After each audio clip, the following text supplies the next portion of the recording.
evening and welcome again to Zion Global Ministries. We welcome our Zion family and we welcome our village, those of you who are tuning in from all over the land. We're blessed and thankful that you would tune in again another day. I think we're on episode number 6. We've talked about various subjects, been wonderful, talked about finance and real estate and health.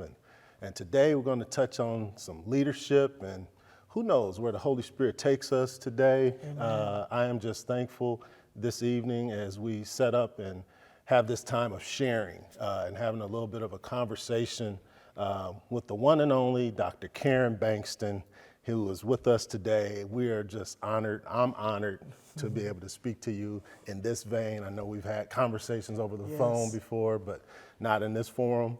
So I'm glad, I'm happy, I'm glad you said yes, that you would come in to speak to us. There's this scripture I was looking at, and now I can't remember where it was. It's so interesting because it says, we have this treasure in earthen vessels. You know, and it's so powerful to me because God placed so much in us, you know, because when he says greater is he that's in me than he that's in this world, that means everything. Yes, it does. Who is greater? He is. He lives and dwells within us. That's powerful. So I know he dwells in you. Amen. Amen. As a believer in Jesus Christ. So again, we're going to share a little bit about leadership and just the journey. You know, I've thought about your journey. It means so much. And there's going to be people tuning in tonight that's going to just listen in. But at the same time, I know someone will be helped. Someone's going to be changed just by the words that you share today and the words that we share in our conversation. I know it's going to happen. I believe it and I trust that.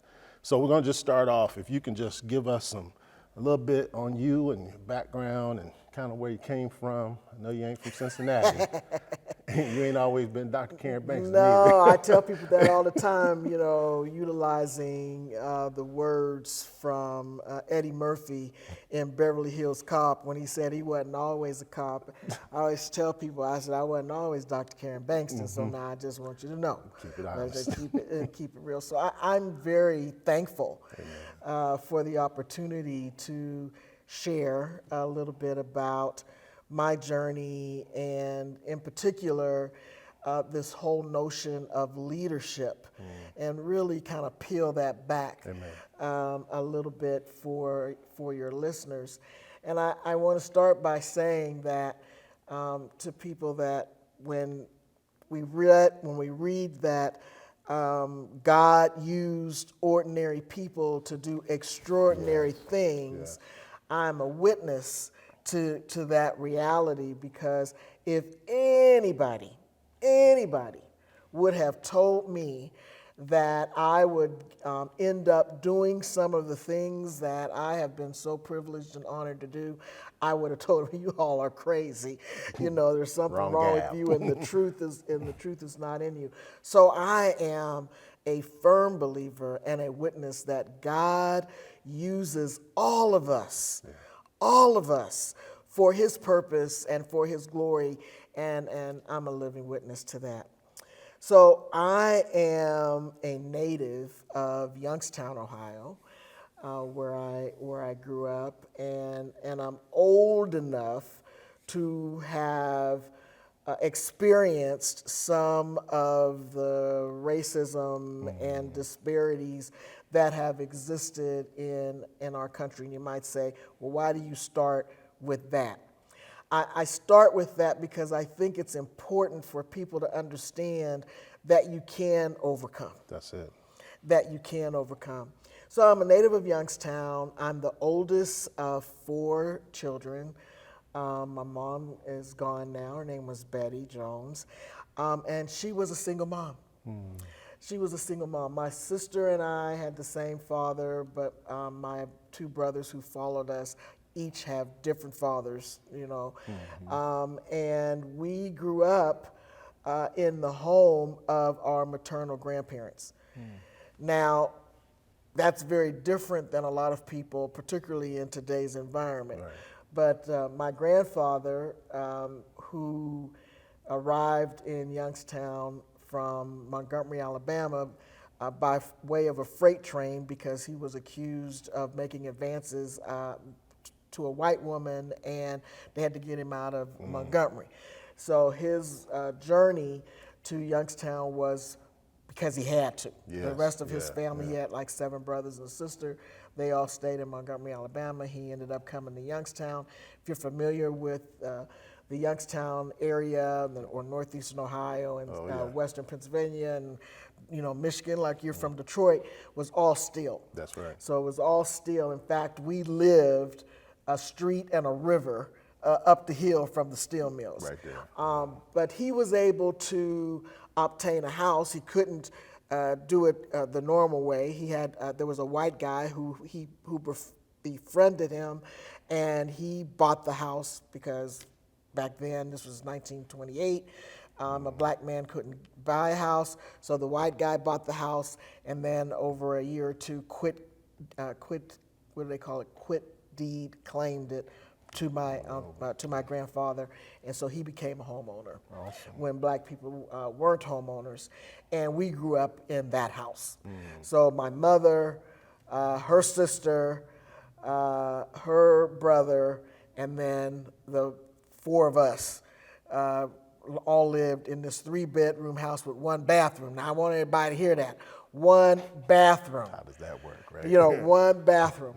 And what's funny, and as I tell my story, when I've since retired, but I had a home that had 5 bathrooms and 2 people.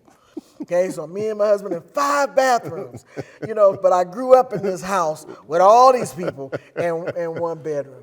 So what else is interesting for those times is we were just integrating the schools even in the north. It was just I started school right after Brown versus Board of Education was passed, and what they used to say all the time was that I was a smart little colored girl. And I was like, okay, I guess that's good, because I was still struggling as a young kid because my mom wasn't married and I didn't have a daddy, and all these other people had daddies, and I wanted to understand that daddy thing, right? And so I always share that piece because it's so much a part of who I am and what I became over time. And I believe that it contributed to my beliefs about leadership. So I'm going to fast forward. So went to school. I was a smart little colored girl, and got into high school and really did well. Took all of the back then. You either did a college prep or you did domestic, or you did some kind of manufacturing trade or something. Yeah. That's the way you went to school. So I was in the college preparatory and did very well, but I was always missing something in my life. And that, for me, was people that looked like you. Yeah, so, I was kind of cute. I was all right. And I'm trying to find that guy. Yeah. Okay, I'm trying to find that guy to fill that what I thought was that hole.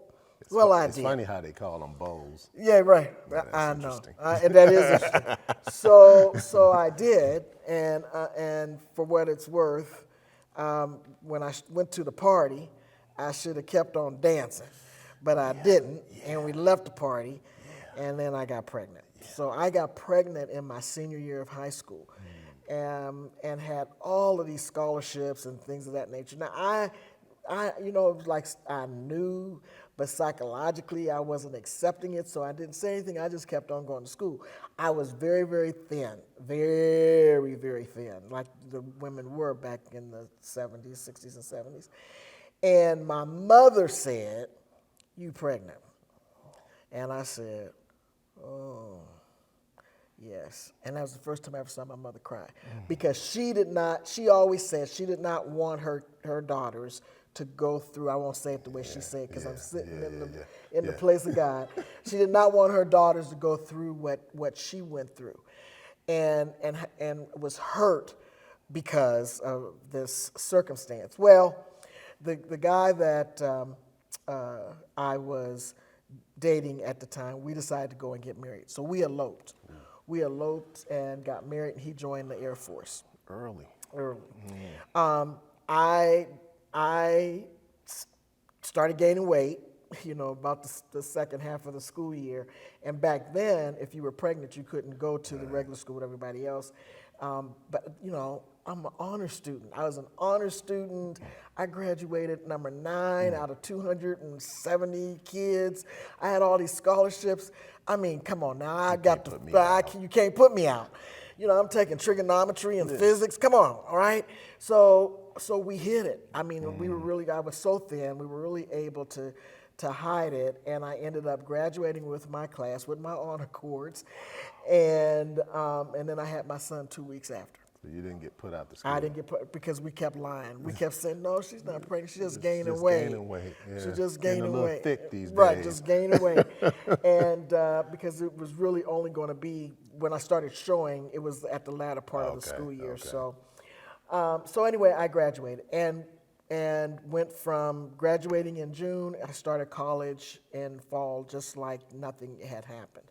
I was blessed in that I had gotten married, and my mother-in-law was willing to watch the baby as well as my mother. My father-in-law thought I should not do that. He was old school. You got a kid and a husband, you need to stay at home. Well, unfortunately, my husband at the time got kicked out of the Air Force, and I came home and really was not prepared to be a husband or a dad. And he was abusive, both physically and emotionally. I graduated from college as a registered nurse and bought a home. I bought a home for us. First black people on our street, so I was very proud of that. He didn't get it at all, and the abuses got really worse, and we got a divorce after about 5 years. That piece of my story is very important when we talk about leadership, because I learned some things, again, about myself, and then I learned about life and adulting as you grow older. So I'm a registered nurse. I practiced at one of the local hospitals in my hometown, worked in the emergency room, where I believe I learned a lot of my leadership skills and the talents that people have appointed to me. I learned in the emergency room how to negotiate with not only the patients that I was serving, but also with the people that I worked with.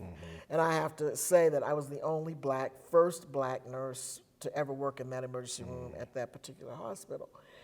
And so they didn't know what to expect from me, and quite frankly, I didn't know what to expect from them. Because, I had to, at that time, still work hard to ensure that people recognized me as the registered nurse and not as one of the assistants that were helping the registered nurses. Now, and I used to say this to my mother, I don't understand why I'm having to go through this, given that I had on all white. Yeah.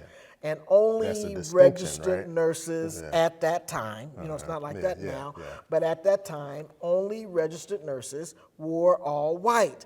So, I'm going in to do what I need to do, and they will say, well, I want to see a nurse. Well, I am the nurse, okay? And I am the nurse. And learning how to do that in a way that still ensured that I was being respectful to the patients. Doing that in a way, and then doing the assessing that needed to be done in order to make the right decisions related to their care. And then being able to take that information and translate it to the physician so that the physician could provide an order that was going to make sure that the patient was taken care of. So I worked really hard at doing that and being really good, my expectation being that I would be the best out of the individuals that were working in that department. Well, little did I know that I was being observed by others who were in positions of authority in the organization.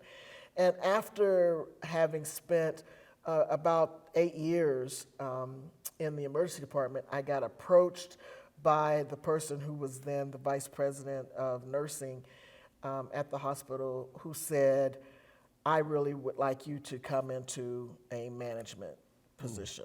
Still in Youngstown. Still in Youngstown. And I didn't really know what that meant. I mean, I knew what they were called. They were called head nurses at the time. I knew that you were going to be over people. Really, I didn't understand what it would mean to be responsible. And I'm using these words that I didn't use at that time. Responsible for this group of people and all of these patients.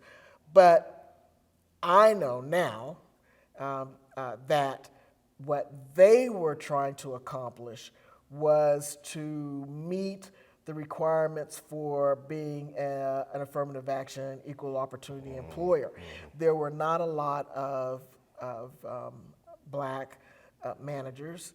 At the time, there were 2 out of, 200 or 300 people that were in management positions. And one of them had had a stroke. And so they needed to have that second somewhere, right? They needed that second person somewhere, and a vacancy had become available. And from these observations that they had of me, they believed that I would be someone that would be okay to go into that role. I was 27 years old. Wow. I was 27 years old when that occurred, had already gotten a divorce, had another kid by somebody else, not a husband, and had gone back to school to get another degree, and here I am. So I'm thinking now I'm the boss. 27 years old. They done put me in charge. In this position. Exactly. They done put me in charge, and I'm over all these people, including white people that could be my mama. So again, I find myself in a learning role in addition to being responsible. And one of the things that I learned during this period of time, and I ended up holding 3 different management roles, first frontline management roles, over the course of about 6 years. And what I learned during this period of time is how important it is to know what you value. Your personal values have to be revealed to you in order to be able to lead effectively. And you can't wait until you're in the middle of a challenge or a crisis to determine whether or not that's something that you believe in or not. Now, young people, when I've told them that, have asked me, well, why, who cares, or why? I said, here's the deal. If you make a decision that is the opposite of everything that you believe, then your heart is going to hurt. Your heart is going to hurt. And so you want to know what lines you will cross before you cross them.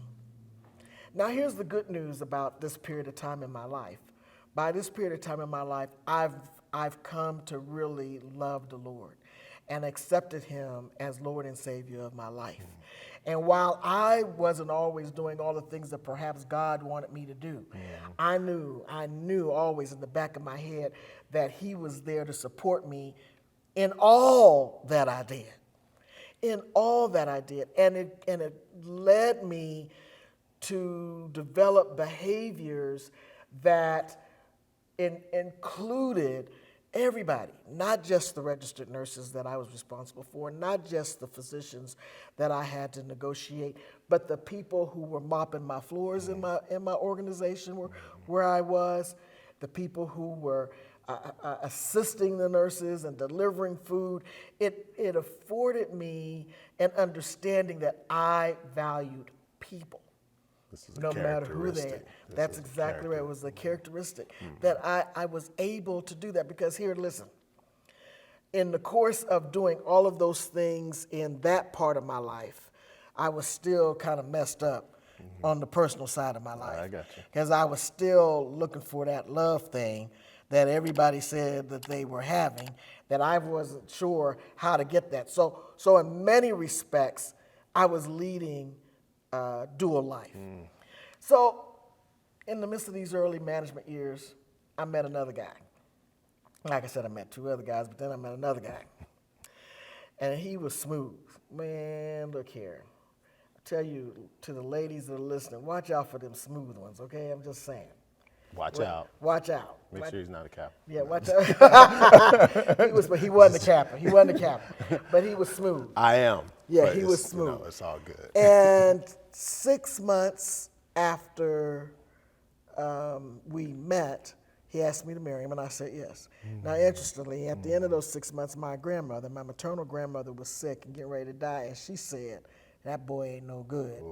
Now, I should have listened to my grandma, because I went on ahead and married him anyway, and he was also very abusive, very abusive. But I'm a little smarter now.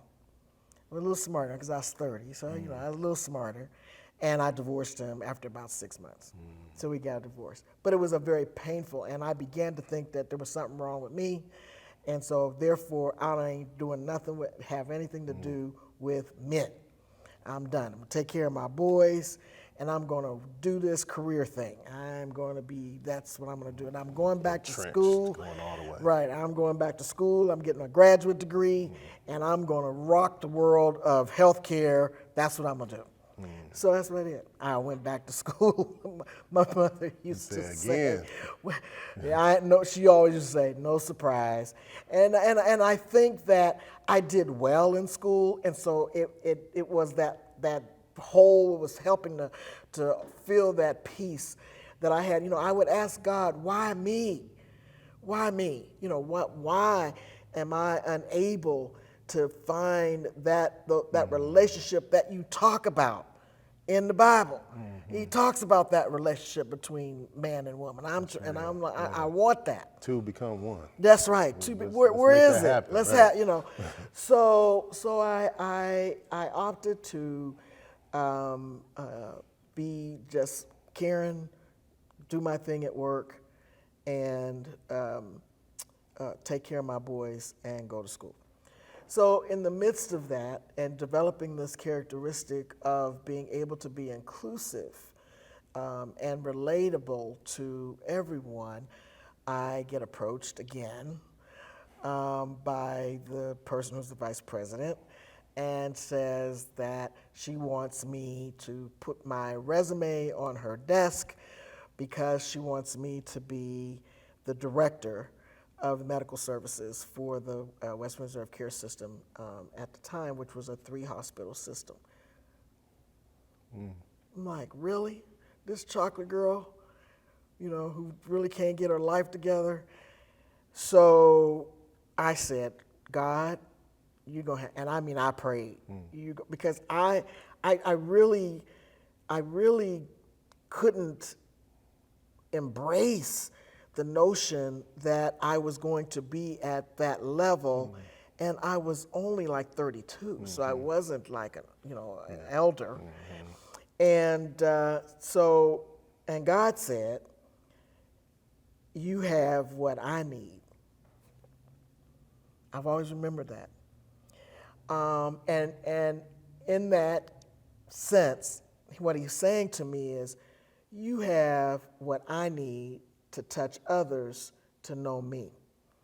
You know how sometimes we say, you don't know who's watching you? That's right. And you may be the only Jesus that they see. That's right. So you've got to be careful with what you do.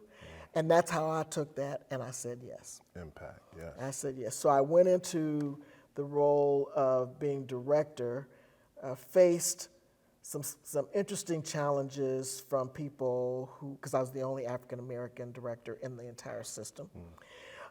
Faced some interesting challenges from people who weren't accustomed to having to take direction from someone who looked like me. So again, I recognize that's what's going on. And so I knew that I would have to deliver messages, information, and direction in a way that could be understood, acknowledged, and acted out. And without minimizing myself and who I am and the values that I hold as it relates to living a life that is sincere and holy. Right. And, I tell people all the time, one of the most important values that I hold is integrity and honesty. And I really have a difficult time with people who can't tell the truth. And I understand that sometimes hearing the truth is very painful. So we all need to know that truthfulness is an important value to hold in order for us to be able to accomplish the things that we want to accomplish, right? Yes. Even when it hurts. And so, I found myself looking for truthfulness and providing environments where people could be truthful. And so transparency is another characteristic, being a transparent individual, meaning I am willing to share information with my team that's going to facilitate their being able to be the best that they can be, because that's the goal.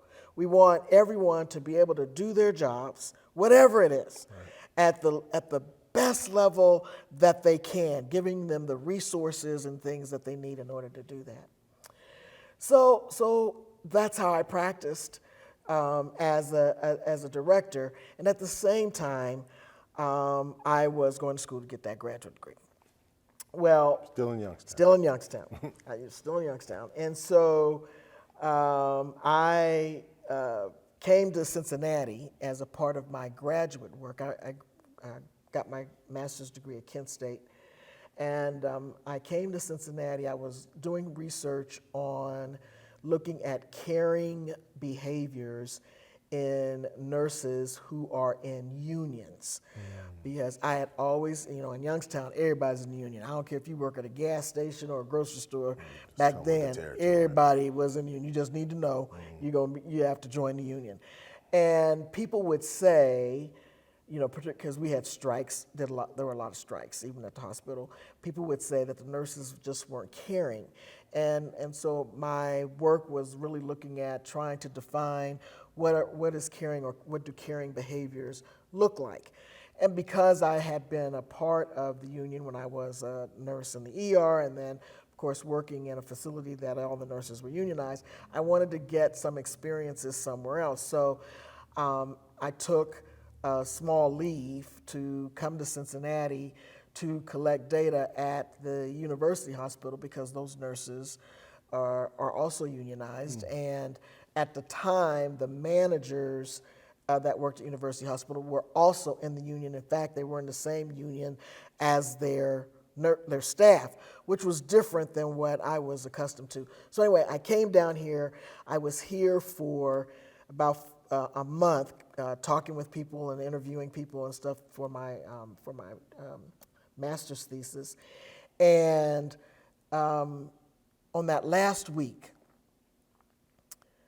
this is why I know all this was God. On that last week, He's an orchestrator. Yes, he is. On that last week, the vice president of nursing and the CEO of the hospital took me to lunch to one of those. I don't know how long you've been in Cincinnati, but there used to be all these restaurants on the river. There were all these restaurants that were on these river boats. On the water.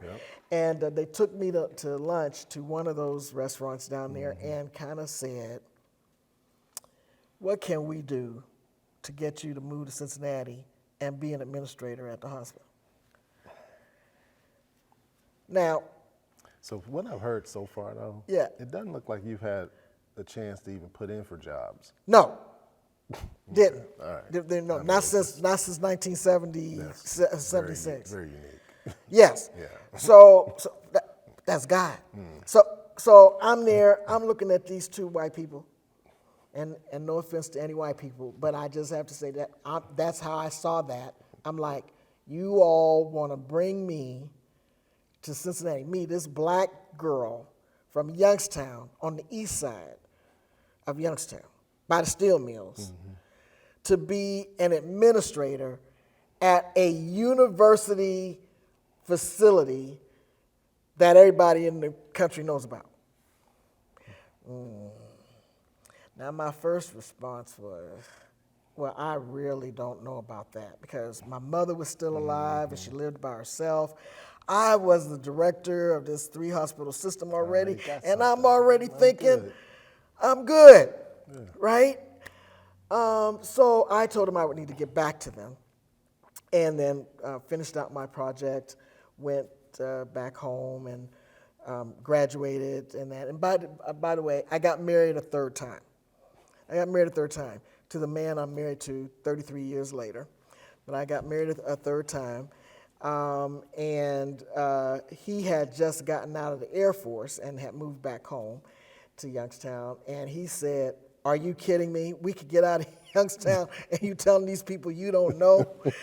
I wasn't thinking about it in that way, even though at that particular point in time, this would have been 1989, Youngstown was beginning to decline, and our boys were, well, my oldest son was in high school, and then, my son, and we had custody of his son, were just getting ready to go into middle school. So if we were going to move, it probably was a good time to move. So I said yes, and we came to Cincinnati in 1990.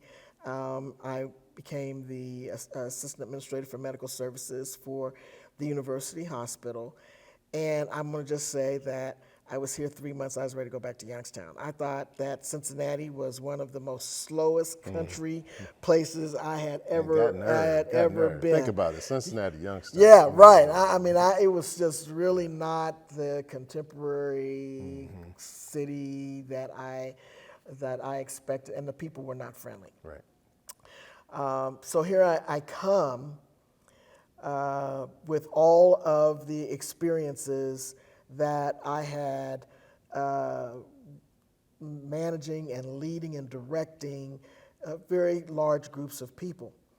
Well, what I learned was there were two things that they were looking for, and I will say that one of the things was one of the reasons why, in addition to Bo saying, yeah, he wanted to come, that I said yes, and that is they had just really received the hospital as a part of the university. The hospital had previously been owned and managed by the city of Cincinnati. It was called Cincinnati General, and in 1988, the city and the university did a deal, and the hospital at that point then became a part of the university. And they were really trying to make it an academic health center, because the university has a college of medicine, college of nursing, college of pharmacy. They didn't have allied health at the time, and they really wanted to make that campus, that side of the campus, an academic health center.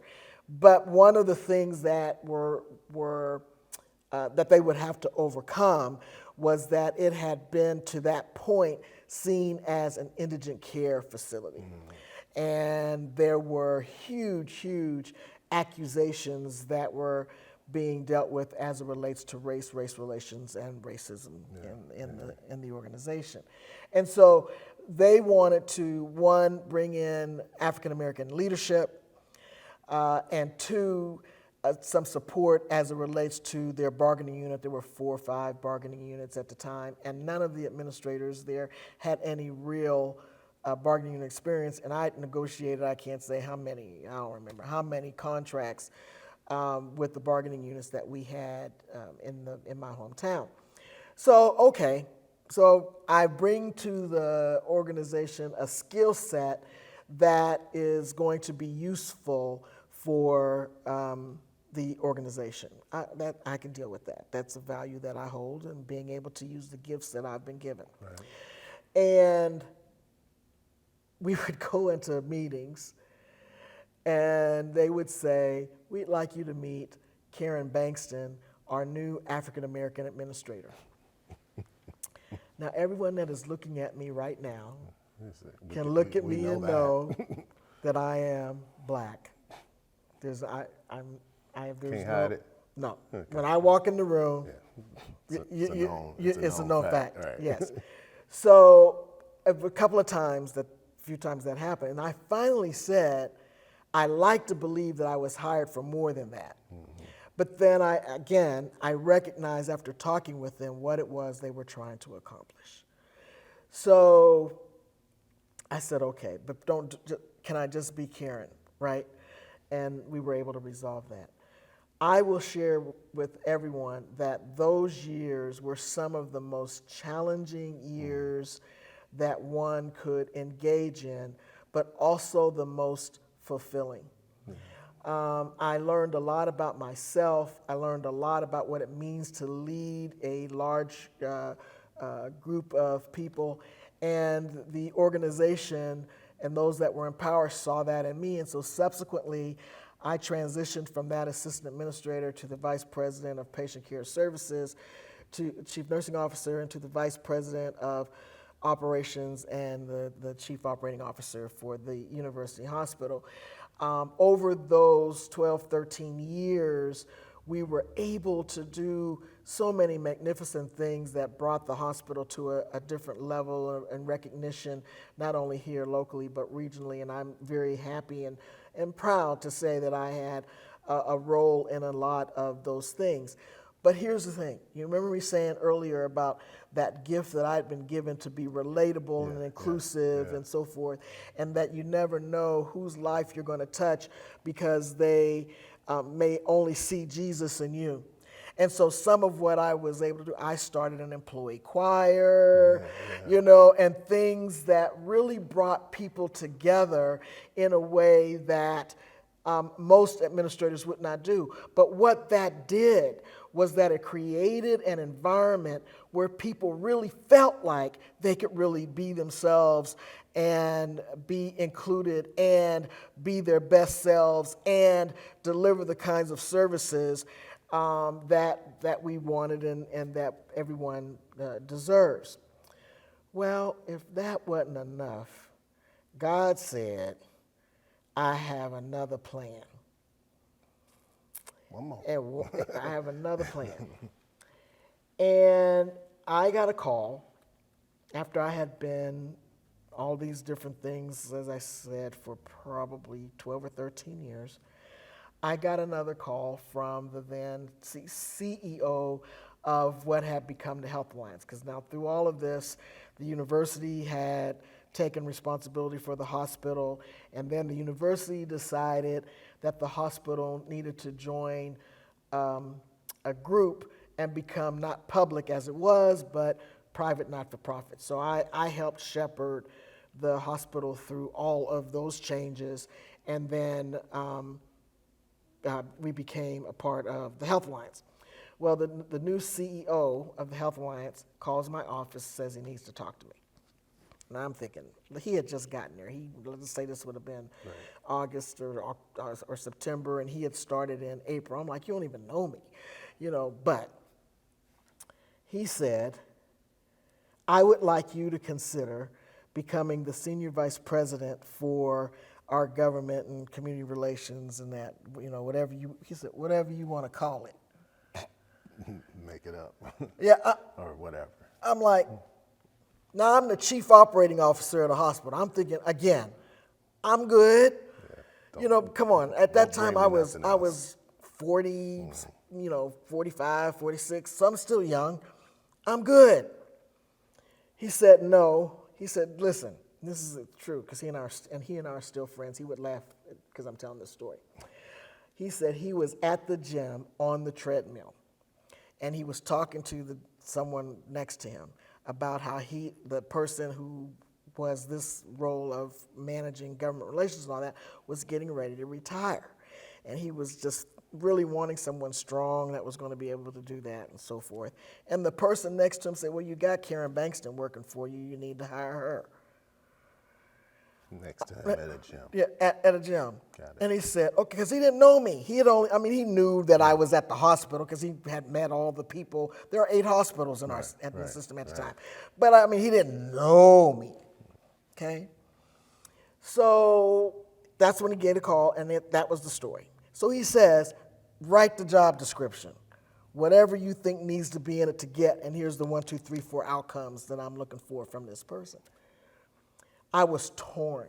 I was significantly torn because we were in the midst of doing some significant work with the employees or our associates as it relates to the race relations and things of that nature, and the whole idea of implicit bias and things, and really getting them to a different place from where we had been, and really trying to raise the profile of the university hospital so that it would be like Duke. You say Duke, everybody knows Duke or Ohio State. We were in that. So I was really torn. And one of my vice presidents who reported to me said, Karen, you really need to do this. You really need to do this. And your time here is done. We got it. Next. And so with prayer and support from God, I moved into that next step and became the only and first black woman to be in the cabinet of that $1.6 billion system. Now, some people might say, dog, y'all get that. And I was like, wow. Okay, now, being the only woman and the only black person at that table with all the rest of them were white men, they would talk with each other during the meeting in a way that I just wasn't comfortable with. I probably don't have to say much more than that, but utilizing words and things that I just, And so in my way, I asked them, I said, guys, I understand you all are buddies and everything, but this language, it's not going to work for me. If I were new and didn't know you, and I had come from out of town and came to this job, I would think there was really something wrong with the organization. But I know all of you. So I'm asking you that when I'm in the room to not use this derogatory language. No, Karen, you know how it is. No, I don't know. And I need you not to use the language. And I will tell you, they stopped. And every now and then they'd slip. And they'd, oh, Karen, we're sorry. But I made a difference. And I share that part of my journey because if you're going to lead, you can't sit quietly. Yeah. If you get at the table, we talk a lot about getting at the table. And so many people, and I've seen it, they get at the table, but they don't say anything. Yeah. So when you get to the table, if you need to say, Our Father who art in heaven, hallowed be thy name before you talk, you better say that prayer, and then you better open your lips because God has placed you there for a purpose. Yeah. He's placed you there for a purpose. And I realized that, now because you picked it up, I never applied for any of these jobs. No. And I'm certainly not no special person. So I knew by then that God was leading me to this path or on this path in order to be able to touch the lives of others. Yes, I had responsibilities and accountabilities for the outcomes for the corporations of which I was a part of. But I also had a responsibility to ensure that the people who helped to make those outcomes happen had the resources that they needed in order to do that. And that meant that I couldn't keep my mouth shut. Right. But I had to learn how to do it so it could be heard. What I was saying could be heard. So I did that job for 2.5 years. Then my boss, the CEO of Health Alliance, Ken Hanover, comes to my office. My office was down the hall from his. I was on the same floor with all them. And I used to keep jelly beans on the middle of my conference room table. I was at my desk. He just walks in, sits down at the table, and starts eating my jelly beans. Well, how you doing? And, small talk. Chit chat. I said, okay, Ken, what's up? He said, well, I'm going to need you to go out to the Drake Center. Now, I know what's going on at Drake Center because I'm the government person, and Drake Center was owned and operated by the county. I was helping the county, the Health Alliance was helping the county with their issues related to the Drake Center and the tax levy and so forth that they had. So I know what's going on. And I said, Ken, I'm cool, because now I know in my head, now I done got older. By this time I'm almost 50. Yeah, don't set me up. Right, but what you doing? Been going And good. I'm working on my PhD at the time. So I'm doing that, and I'm like, He said, no, I need you. I said, no, the guy next door, and who was in the office next to me, he wanted to run a hospital. Give it to me. Give it to him. He said, he's never run a hospital. This is a challenge. I need you to do it. So at the age of 50, I received my PhD on one day, and that next week started as the CEO of the Drake Center, the only African American black CEO, hospital CEO in Cincinnati. And female. 2005, and female to boot. So That's awesome. I go in, and I already know that there's all this stuff that needs to be done, and not the least of which the Health Alliance was an acute care hospital system, and this is a long-term acute care and skilled nursing and assisted living. It was all these other things that the Health Alliance was not. Mm-hmm. From a business perspective, it's certainly, and looking at the healthcare industry, it's a great addition to a system, but it wasn't our core business. Right. So I had to learn it. And so I took the first 45 days just to meet people and to understand what was going on and the history and all the things related to operating this book of business. And realized that a significant part of it was the people didn't understand what they had or what they were doing as well. There were lots of business concerns that had to be dealt with, not the least of which they were facing bankruptcy and so forth. So we had to make a different decision. We, the Health Alliance, had to make a different decision in that instead of being a management group coming in for the county, we assumed responsibility for it because the county wasn't willing to put up the money that needed to be put up in order for it not to go into bankruptcy, and the Health Alliance had the dollars, so we did it. So we went in as a different thing.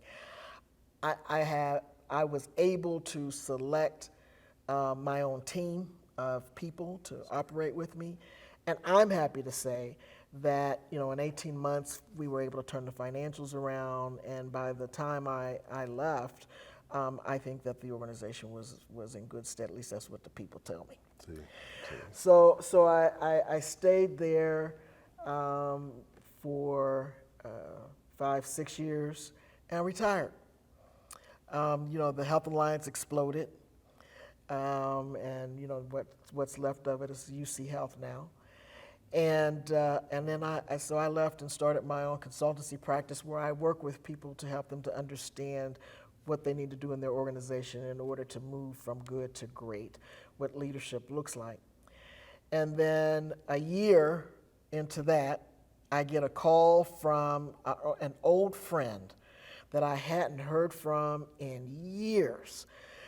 She's a nurse as well, and she was a professor at Kent State, and she and I worked on some legislation to help advanced practice nurses be able to have prescriptive authority in the state of Ohio, which was back in the early 90s. Well, she had come to Cincinnati and assumed the role of dean at the College of Nursing. And she said, I'm building my team, and I would like you to come on as associate dean for community engagement, clinical practice, and partnership. I said, I know all what's going on at that university, because now we talking about the college now. I know all what's going on at that university. I'm not sure. So I'm not kidding. She called me every week for probably 6 months.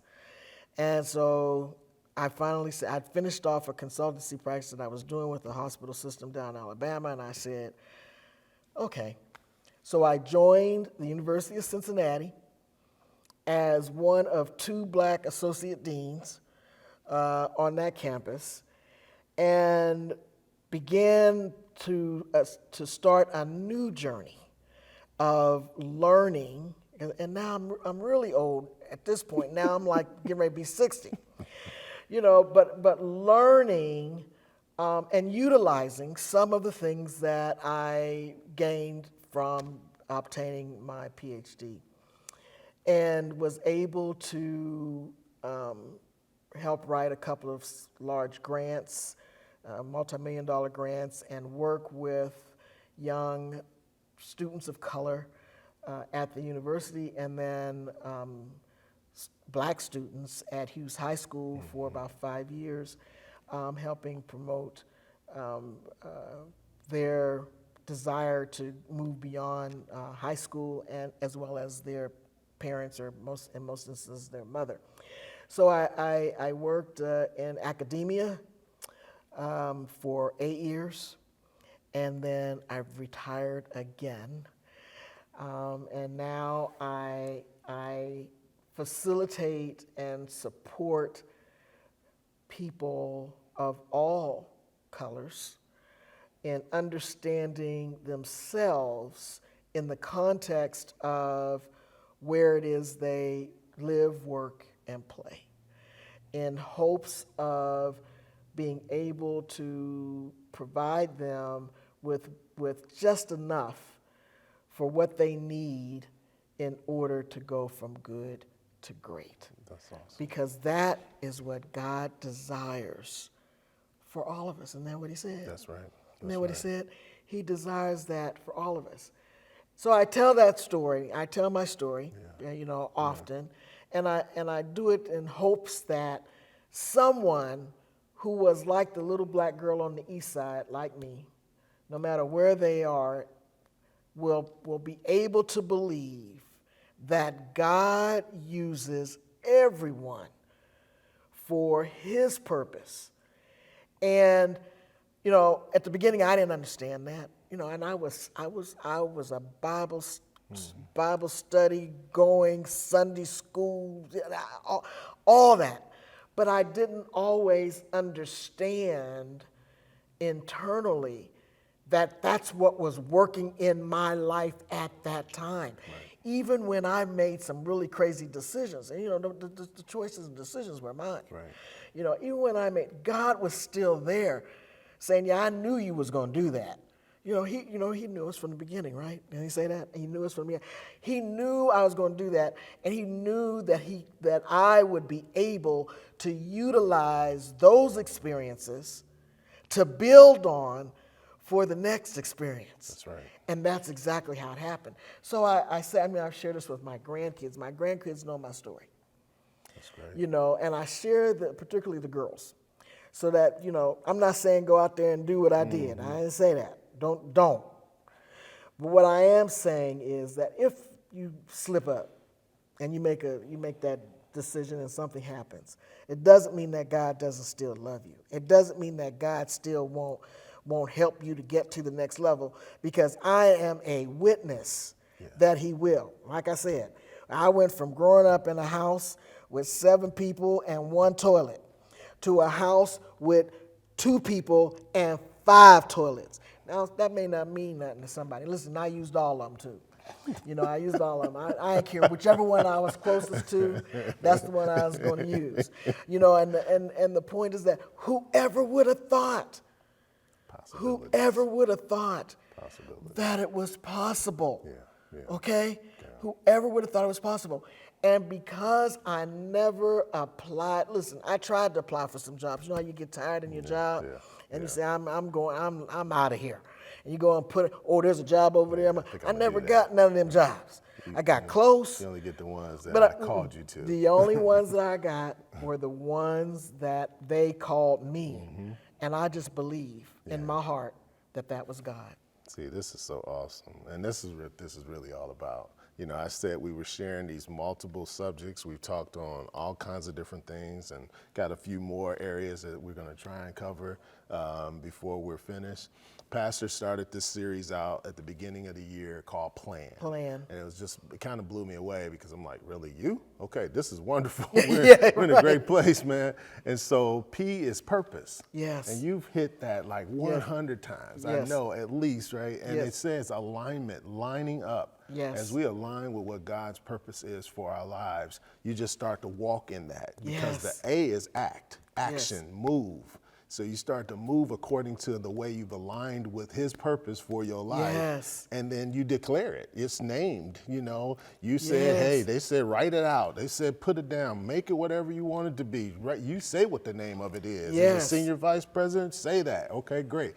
It is amazing because God specializes in things that we can't even understand. Yes. Ordinary people doing extraordinary things. Yes. That is his way of doing things. And I'm telling you guys who are viewing, you are watching the Karen story as she has laced everything with the leadership elements, the characteristics, all of those things that I'm praying that you would go back, rewatch, listen, and get that information.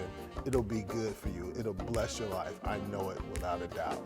Shalom. The Zion Global Ministries way. Hey, the Zion Global